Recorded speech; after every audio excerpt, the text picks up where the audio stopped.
Welcome to our Westgate SuperContest selection show. Typically, we record this on Thursday night, myself and Philthy McNasty. Philthy McNasty has been under the weather. I've had a super busy schedule with kids and holiday parties and sing-alongs and tutu recitals. So I'm recording this on behalf of both of us. It is 6:30 a.m. on Sunday, December 3rd. So game's kicking off here in a minute. In a few hours, actually. So a quick recap. I like to do the recap. Jacksonville covered against Houston. That game was actually a little bit closer than I thought. Houston doinks a field goal to send it into overtime. We got the Jacksonville cover there.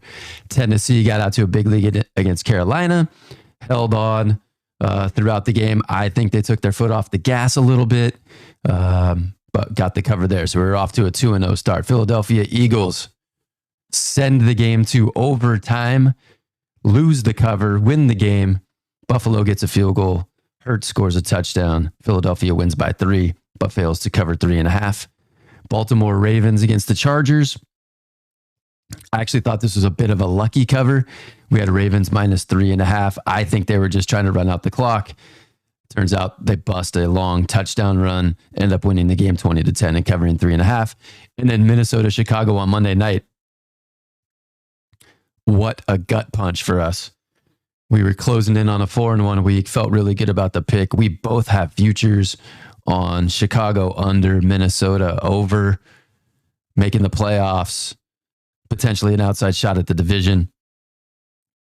That was a brutal game to watch and lose. So ended up with a 3-2 week. We're 34-25-1 on the season. That's teetering on good enough to do to make some money, not good enough to win any contests, but we're trying to do better every week. So we were able to communicate this week, just not able to hop on and do a show. So this is the board for week 13. This is how it went down. There were 2 teams. McNasty sent me a list. These are the games I like. He's got the set that he likes, and then he's got another set that have question marks. So on both of the sets, both lists of the teams that we like, bam, we liked Denver and the Rams. If you've been watching the show, we don't really agree on too many picks. These are a couple that we agree on. Denver plus 3.5 on the road at Houston. Probably the best thing I say about this is CJ Stroud's getting a ton of hype, so it makes it seem like Houston is so much better than Denver. I don't think they're any better than Denver. I actually think Denver's a better team. And Russell Wilson's stats are better than CJ Stroud's, and nobody's talking about it. So I think Denver's flying under the radar. I think this should be a competitive game, playoff type game. In that case, give me the points. I think Denver might win, but I'll take Denver plus 3.5 all day long. So will McNasty. That's what we got. Game number 2 that we both liked, Rams minus 3.5. That this line is now minus 4, I believe, if you were to bet it this morning. Joe Flacco is going to be quarterback for Cleveland. I don't know if that's a good or a bad thing. The Rams had just coming off blasting Kyler Murray. So if the rookie quarterback were playing DTR for Cleveland, maybe they've got a little something against running quarterbacks. Joe Flacco would be the exact opposite of a running quarterback. So I look for the Rams to have some success. The Rams are actually sniffing the playoffs. It's quite possible with the Seahawks loss on Thursday and Green Bay playing Kansas City tonight. It's quite possible that if the Rams win this game, they're in the playoffs. At least for a week, because next week, and this is what I like about the Rams here, next week they go to Baltimore. So there's a little urgency. Hey, if we have serious playoff intentions, we better effing win this one.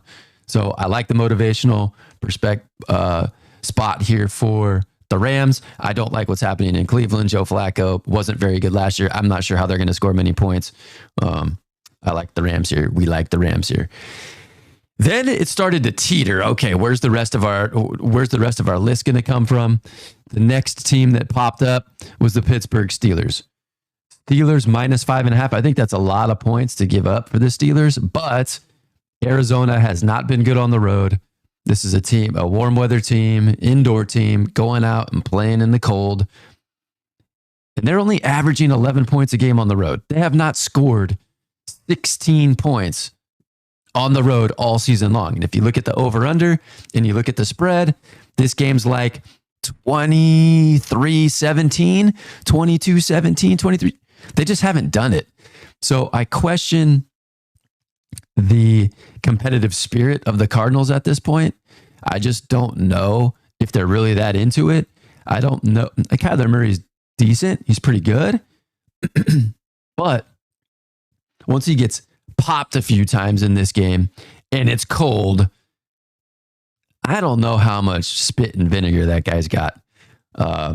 So I question the toughness. I question the motivation for Arizona. Pittsburgh somehow, some way is right in the thick of the playoffs, and they got a new offensive coordinator. They played pretty well last time out. So we'll see. We both were leaning Pittsburgh after some back and forth on the whole slate of games. Then we really had to stretch. Where were we going to find some alignment? Teams like Carolina were thrown out there. I couldn't go Carolina. Teams like New England were thrown out there. I couldn't go New England. Although looking at the weather report this morning, if you got some guts, you can take New England plus 5 or 5.5 in the rain. But this is what we landed on for our last two picks. We're going with Detroit at New Orleans.